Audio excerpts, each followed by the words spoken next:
کیا ہماری سرزمین پر دوزخ کا دروازہ موجود ہے؟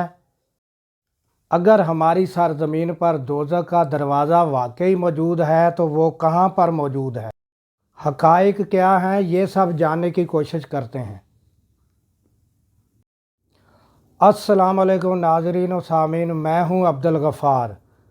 ناظرین، آج میں آپ کو یہ بتانا چاہتا ہوں کہ عرصہ دراز سے یہ افواہیں زبان زد عام ہیں اور میڈیا پر بھی مختلف قسم کی ویڈیو دکھائی جا رہی ہیں کہ دنیا میں دوزخ کا دروازہ موجود ہے۔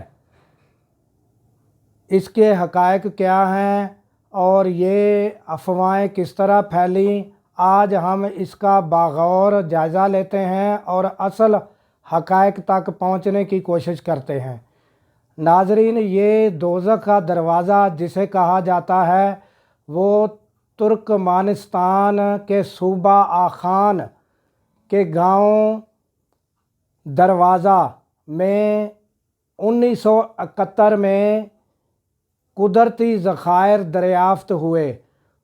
ان قدرتی ذخائر کی وجوہات کی بنا پر وہاں کسی حادثے کے تحت اس گاؤں میں ایک گڑھا پڑ گیا جہاں زیر زمین یہ گیس کے ذخائر موجود تھے۔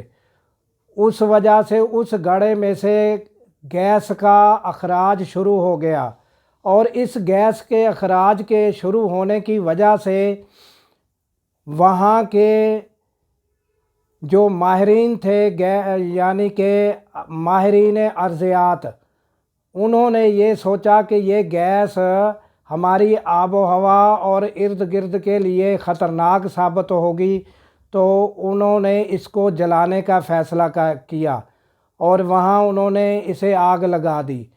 اس آگ لگانے کی بدولت اس گڑھے میں 1971 سے لے کر آج تک وہاں آگ سلگ رہی ہے اور اسے دنیا کے 50 لاکھ سیاحوں نے خود جا کر دیکھا ہے اور یہی سلسلہ سیاحوں کا وہاں جانے کا جاری ہے۔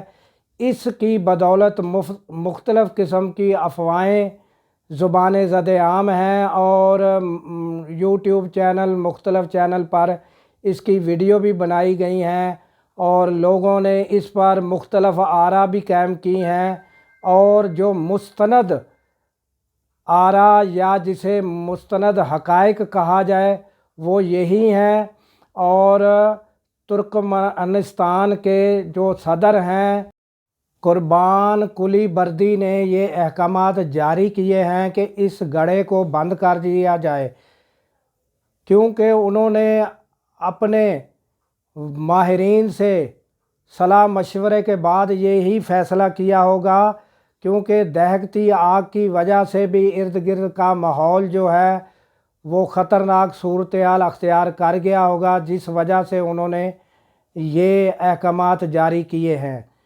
اور اس سے پہلے آج تک جو آگ یہ دہکتی رہی ہے اس کی وجوہات بھی یہی رہی ہوگی کہ انہوں نے یہ جو پائپ لائن بچھانے میں جتنا خرچہ آتا ہے، شاید ان کے اس وقت یہ وسائل نہ ہوں گے، تو انہوں نے اسے آگ لگا دی اور 1971 سے لے کر تقریباً 50 سال تک یہ آگ دہکتی رہی اور مختلف لوگ، مختلف سیاح وہاں جا کر اس آگ کو دیکھتے رہے اور مختلف کہانیاں بناتے رہے۔ اصل حقائق یہی ہیں جو میں نے آپ کو بیان کر دیے۔ دعاؤں میں یاد رکھیے گا۔ اللہ حافظ۔